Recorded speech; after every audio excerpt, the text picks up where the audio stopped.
What's up, Story Crew? It's yours truly, Store That Dude. Right now, about to get into that Jdot Breezy, how a football star got wrapped up in the war in Jacksonville. Look, man, it's 11:44 p.m. I'ma have this bitch up before 12:15. Watch how I do this shit. I'm the king of the 2-minute drill. That's why I like to call it. You know what I'm saying? He left the field and started running through the trenches.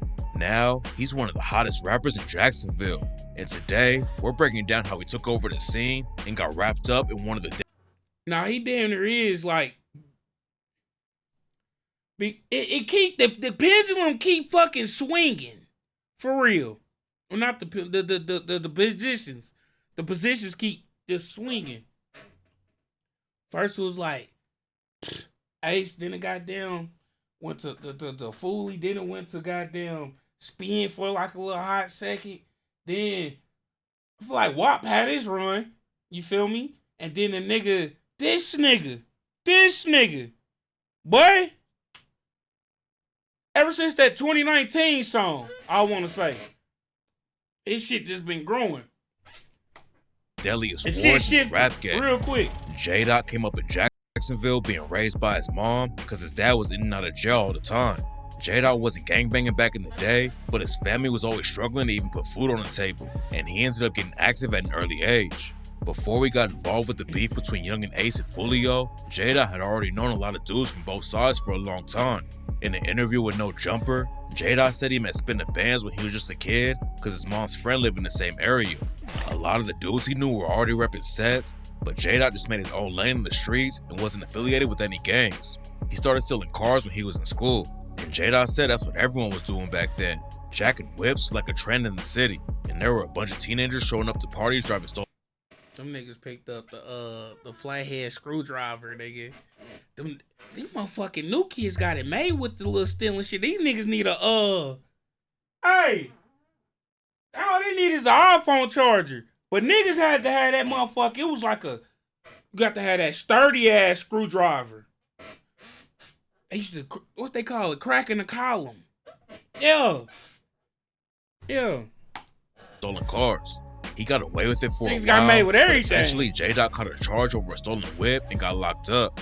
He had been rapping since he was like 11 years old. And when he had to sit down on the inside, Jdot started taking it more seriously.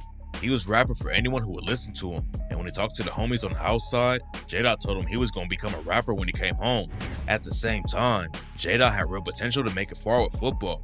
Right before he got locked up for the carjacking, his team won a state championship, which is a really big deal in Florida. Jdot still had one foot in the streets though, and he ended up catching a gun charge right after that and got locked up again. Before he went inside, Jacksonville was violent, but not anything like it is today. There was definitely gangs getting. Though, do niggas seen this 24/7? That's the recruiting site, right? Yeah. Niggas seen this 24/7? Like, how many offers this nigga had? Call this nigga star football player or some shit. I give you the star rapper, but like that changes any fucking thing. In the street drama, but back then, dudes would still settle it with fights instead of just shooting at every op they spotted.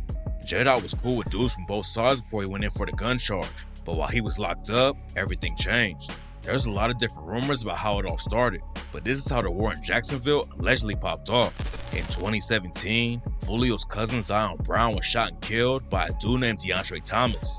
Thomas was tied with Young and Ace, and they even caught a case together in 2018 for allegedly robbing the plug and letting shots off at him.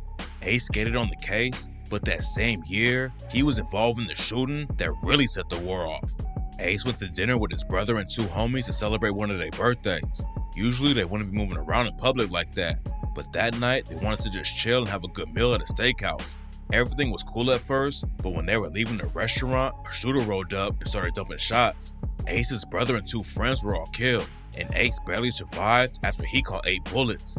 That night changed Jacksonville forever, and bodies have been dropping on both sides ever since. In 2019, another Jacksonville rapper named Boss Goon was shot and killed right after he was released from prison. Boss Goon wasn't just another street dude though. He was the older brother of Ace's homie K-So. K-So is allegedly one of the most savage shooters in the city, and he allegedly got revenge less than a month later by killing Fulio's little homie Bibby. Bibby and his homie were chilling outside of his crib when a shooter walked up and started shooting at them. Bibby tried to run away but fell to the ground. And that's when the shooter stood over him and ended him with a bullet to the back of the head. K-So wasn't charged immediately, but he started sending shots at Bibby on tracks like K-So Bitch, where he rapped, "And you know we smoke Lil Bibby, bitch. K-So, bitch. Glocks and Rugers, we be hitting shit. We slipping shit. Don't run, we chase you down." Bro, hear this nigga read this shit is funny as fuck. Oh, we blitzing shit. We blitzing shit. Don't be bibbied out. We hitting shit. And shots a little bitch. Bibbied out. Then in January 2020, K-So allegedly took out another op in broad daylight when he killed a rapper named Lil Buck at a shopping center in Jacksonville. Jdot had been cool with K-So for years, but he was also tight with dudes on the other side too. It wasn't an issue back in the day, but after the war popped off, he was forced to pick a side. After he came home from the gun charge, Jdot was ready to focus completely on football and rap. He dropped his first track on YouTube and racked up over 400K views while he was still on an ankle monitor, and he told his football coaches he was done with all the street drama. When you in a city like Jacksonville, it's not that easy though, and both sides were putting pressure on him. According to Jdot, Julio's people were sneaking. To be fully done with some shit, you kind of gotta move. And hell, shit, niggas starting to travel a little bit more, so with that being said, you always ain't out the clear on some shit. Alright, stop. Just don't stop. This in him. And then the situation got serious and changed Jdot's life forever. All he wanted to do was make music and play football, but the ops wasn't gonna let that happen. Dudes started showing up at his school and sending threats, and that's how Jdot got wrapped up in all the drama. One day, someone allegedly showed up with a gun, acting like they was gonna catch Jdot when he left school, and the school security officer heard about it and called the real cops. Jdot was watching football film with the team. They was doing dumb shit. That was the stupidest shit I heard tonight, nigga. How they hear about it? They were probably doing some stupid shit. Probably, I don't know, disturbing the peace with the shit. You know, they weren't strategic one bit. You niggas playing around at a schoolhouse. You niggas playing at the schoolhouse. You niggas weren't thinking or nothing. They wanted to do some shit. Stupid. Stupid as fuck. Called the real cops.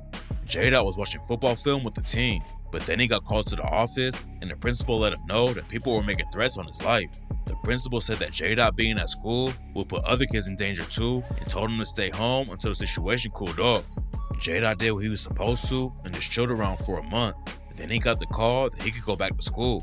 But on his first day back, the dean told him he wasn't supposed to be there and took him back to the principal's office. Even though they're the ones who told Jdot to stay home, the principal said that Jdot had missed too many days, and that's when he left school behind and went all in with the rap game.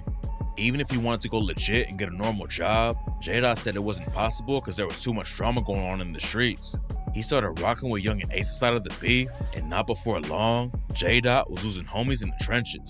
Back in 2019, Jdot's cousin Rollo was with Young and Ace and some other homies at a Hampton Inn when the ops ambushed them and started letting off shots. They chased him through a parking lot at the hotel, and Rollo unfortunately got hit in the body and was pronounced dead later that night. Rumors say that a dude named Tiki was involved with the hit. Tiki ended up getting killed not long after Rollo, and on the track No Name Dropping, Jdot allegedly dissed him and rapped. He said he smoked Rollo pack, now that nigga winged up. Dig him up, that nigga dead. 762, then hit his friends. Young and Ace also dissed Tiki on his viral diss track against Fulio, Who I Smoke, when he raps, "Who I Smoke, Tiki," in the hook. What's even crazier about the situation is that Jdot got drunk on IG Live and started dissing Tiki. And during the live, he even said, "I was on that hit, nigga." FNs and Glocks, nigga. I'm drunk and fuck, nigga. Nigga know I smoke. I'm bitch ass, dead ass niggas, and I was on that hit, nigga. Fulio disses Leaky all the time. He gave us 12 minutes of bullshit to get to the fire shit. I'm pissed off.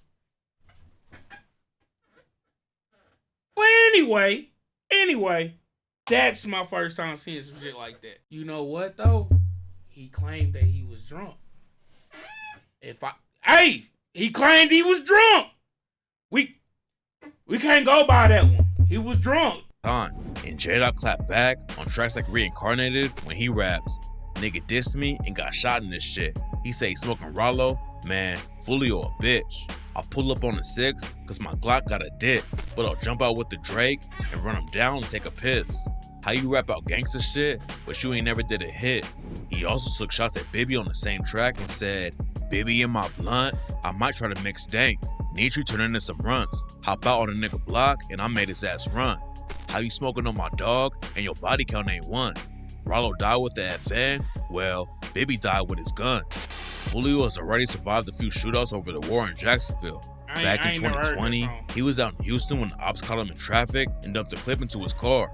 He made it out after getting grazed in the neck, but Jdot's homie, Fast Money Goon, basically confirmed they were behind it on the track Who I Smoke when he raps. I told the Rocket when I travel, I'm pistol packing in Houston. I was lurking on his page and caught him lacking in Houston.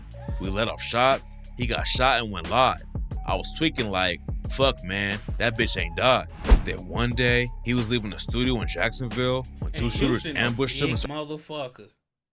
That motherfucker is a big motherfucker, man. That takes dedication. Like real deal dedication. I'm talking about if you gotta go from one side of town in Houston to the next, that's 30 minutes. Guaranteed. Guaranteed.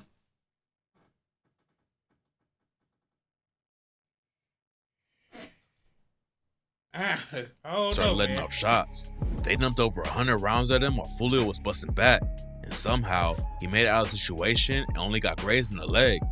Julio has ops all over the city, and in October 2023, he got caught again. His mom posted on his IG and asked fans to pray for him, and at first it seemed like Julio might not survive. It turns out, he just took a nasty shot to the foot and will make a full recovery. It don't seem like Jdot had anything to do with the shooting, but that didn't stop him from hopping online and clown Julio.